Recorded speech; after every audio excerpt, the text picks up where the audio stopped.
साथियों नमस्कार। ग्लोरियस पाठशाला पे एक बार आप सभी का फिर से स्वागत है। तो इस क्लास में हम लोग बात करेंगे कल से आगे। कल हम लोग पढ़ रहे थे भारत के संवैधानिक विकास की, जिसमें हम लोगों ने जान लिया था 1600 का एक्ट, 1773 का एक्ट और उससे पहले 1726 का एक्ट।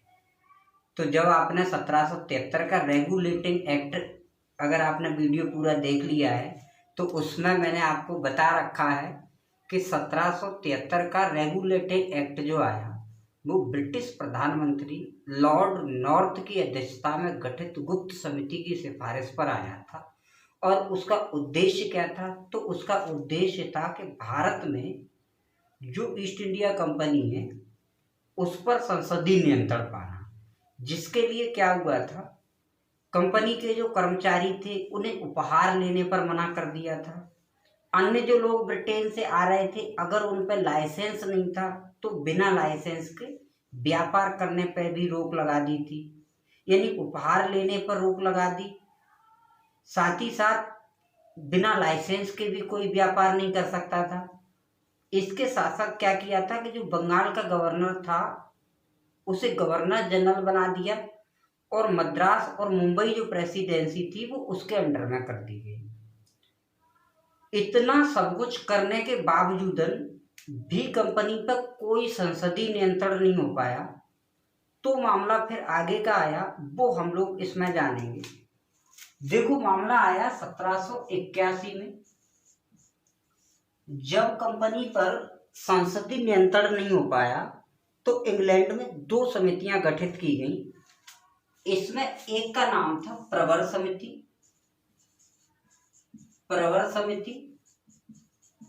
और दूसरे का नाम था आपका गुप्त समिति।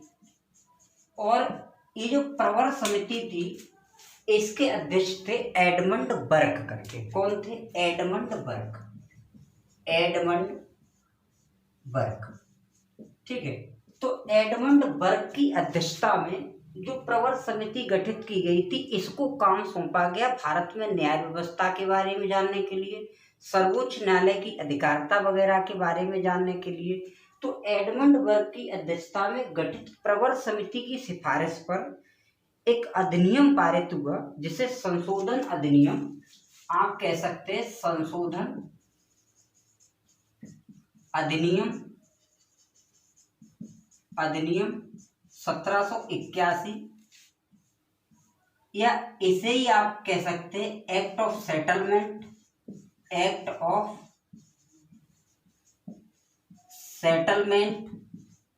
और इसे ही कहा जाता है बंगाल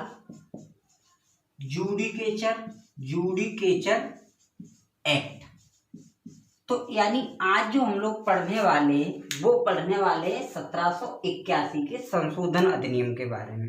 तो पहले प्रश्न आपके बने कि 1781 के एक्ट को और किस किस नाम से जानते हैं? तो एक्ट ऑफ सेटलमेंट के नाम से जानते हैं और बंगाल जुडिकेचर एक्ट के नाम से जानते हैं। अब हम लोग जानते हैं, देखो इस एक्ट के तहत क्या क्या हुआ। तीन प्रश्न आपको याद रखने हैं कि 1781 का जो एक्ट ऑफ सेटलमेंट आया वो किस समिति के सुझाव पर आया? तो प्रवर समिति के सुझाव पर। और उसके अध्यक्ष कौन थे? तो एडमंड बर्क थे। नाम क्या क्या है? तो ये है। इतना आपको ध्यान रखना है। इसके द्वारा क्या हुआ कि जो कलकत्ता सरकार थी अब क्या कर सकती थी? ये बंगाल, बिहार और उड़ीसा, इनके लिए कानून बना सकती थी। यानी आपसे अगर प्रश्न पूछा जाए किस अधिनियम के द्वारा कलकत्ता सरकार को ये अधिकार दिया गया कि वो बंगाल, बिहार और उड़ीसा के लिए भी कानून बना सकेगी, तो 1781 के एक्ट ऑफ सेटलमेंट के द्वारा। इसके साथ साथ क्या हुआ, गवर्नर जनरल की जो काउंसिल थी, गवर्नर जनरल की जो काउंसिल थी उसे सर्वोच्च न्यायालय की अधिकारिता से अलग कर दिया। अधिकारिता से अलग कर दिया गया। 1773 में क्या था कि सर्वोच्च न्यायालय गठित हुआ था 1774 में कलकत्ता में, जिसके जज पहले जज एलिजा इम्पे थे। तो गवर्नर जनरल की जो काउंसिल थी वो सब उसके अंडर में काम करती थी, यानी ऐसे कह सकते हैं कि सर्वोच्च न्यायालय को ज्यादा अधिकार था। इसके तहत क्या हुआ कि जो गवर्नर जनरल की काउंसिल थी उसको अलग कर दिया गया। अब इससे क्या हुआ कि जो सुप्रीम कोर्ट जो था, सर्वोच्च न्यायालय जो था, इसके अधिकारों को सीमित कर दिया गया। अधिकारों को सीमित कर दिया गया, सीमित कर दिया गया। साथ ही साथ इसकी जो राजस्व अधिकार जो था, राजस्व अधिकार जो था उसको समाप्त कर दिया गया, समाप्त कर दिया गया। तो आपको क्या क्या समझ में आया कि इस एक्ट के तहत कलकत्ता सरकार को बंगाल, बिहार और उड़ीसा का कानून बनाने की शक्ति मिल गई।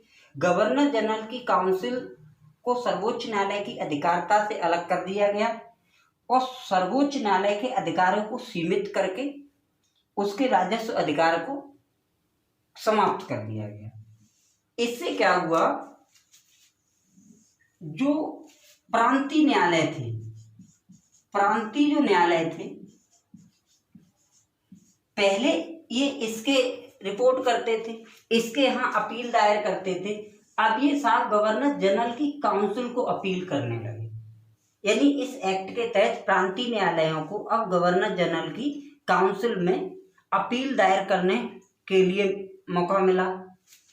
अगर मामले 5,000 पौंड से ज्यादा के, तो ये अपील जो थी आपकी वो ब्रिटिश सम्राट के यहाँ हो सकती थी, ब्रिटिश सम्राट के यहाँ हो सकती थी। तो इतना सब कुछ ये हुआ।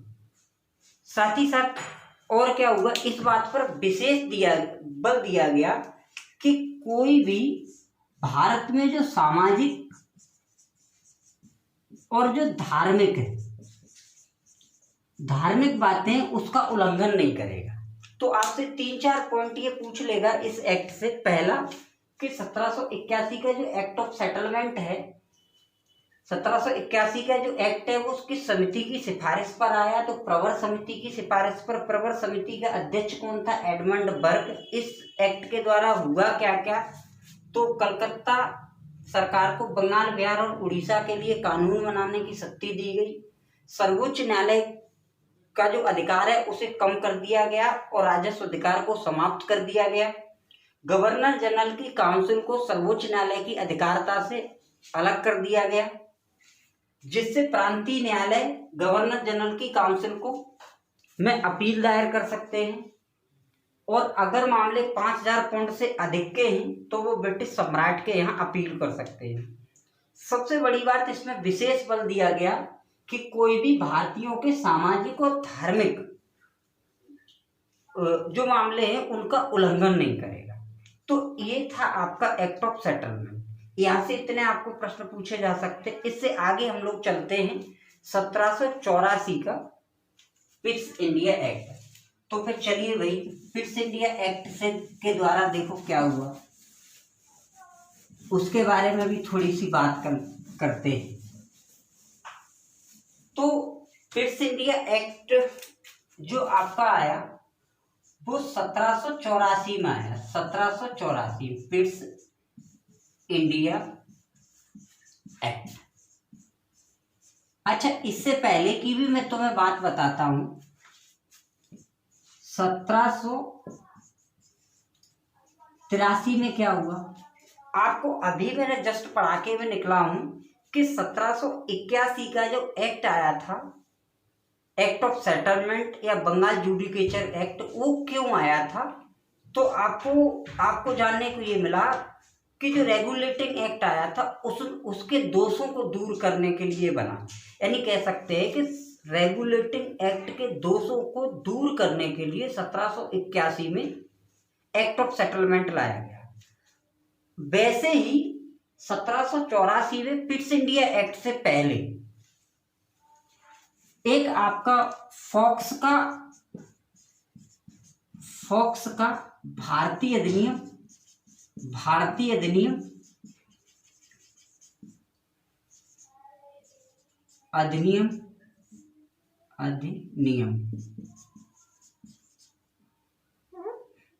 और एक डांडला डांडला का अधिनियम, ये 2 अधिनियम आए। किसके लिए आए? तो ये भी आए आपके 1773 के रेगुलेटिंग एक्ट में सुधार करने के लिए। लेकिन क्या हुआ, फॉक्स का जो भारतीय अधिनियम था वो साहब लंदन के हाउस ऑफ लॉर्ड्स में फेल हो गया। हाउस ऑफ लॉर्ड्स में फेल हो गया, मतलब पारित नहीं हो पाया, ऐसे कह सकते हैं। और इसके चलते जो फॉक्स और लॉर्ड नॉर्थ के गठबंधन की जो सरकार बनी थी उसको इस्तीफा तक भी देना पड़ा। तो आपसे यहां से भी प्रश्न पूछ सकता है कि 1784 के एक्ट से पहले भारत में कौन सा एक्ट आने के लिए बन रहा था? तो वो फॉक्स का भारतीय अधिनियम बन रहा था 1783 में, लेकिन वो फेल हो गया। कहाँ? मतलब पारित नहीं हो पाया, हाउस ऑफ लॉर्ड्स में। तो और इसके कारण किसकी सरकार गिर गई? तो फॉक्स और लॉर्ड नॉर्थ की जो गठबंधन की सरकार थी वो साफ गिर गई। तो ये मामला है 1784 के पिट्स इंडिया एक्ट से पहले का। इससे हम लोग आगे अब इसी पे पिट्स इंडिया एक्ट पे बात करते हैं। तो देखो पिट्स इंडिया एक्ट जो है उसके द्वारा क्या हुआ, तो पिट्स इंडिया एक्ट ऐसे कह सकते हैं जो कंपनी ने जिन क्षेत्रों पर अधिकार किया था उन क्षेत्रों पर एक तरीके से दावा करने के लिए ये बना। इसके तहत हुआ क्या क्या उसके बारे में हम लोग जानते हैं। तो सबसे पहले जो कंपनी थी उसके जो 2 तरीके के मामले थे, ऐसे कह सकते हैं कंपनी के जो 2 तरीके के मामले थे, एक आपका व्यापारिक मामले और दूसरे आपके राजनीतिक मामले।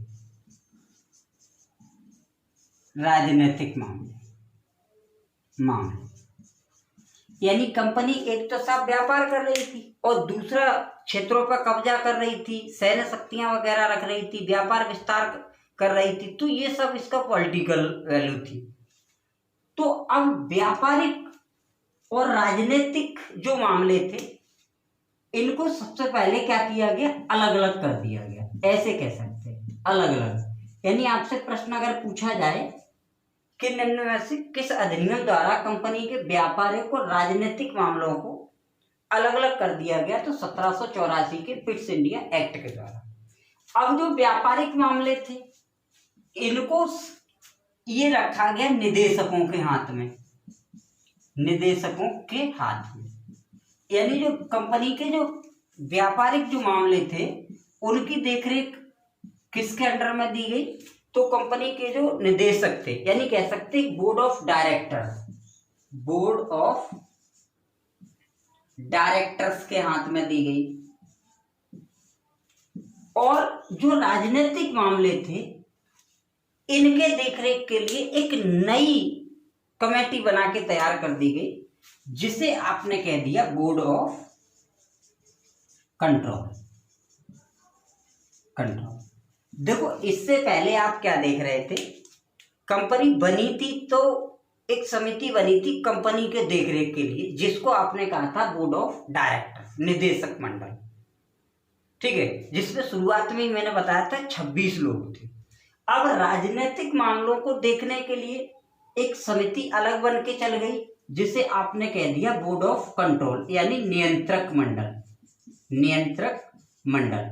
तो अब आपको देखने को मिल रहा है एक हो गया निदेशक मंडल और एक हो गया नियंत्रक मंडल। कल की क्लास में मैंने आपको बताया था इधर गठित हुई थी गवर्नर जनरल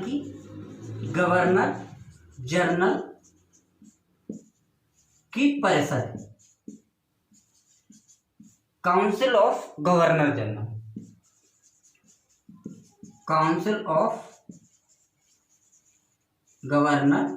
जनरल।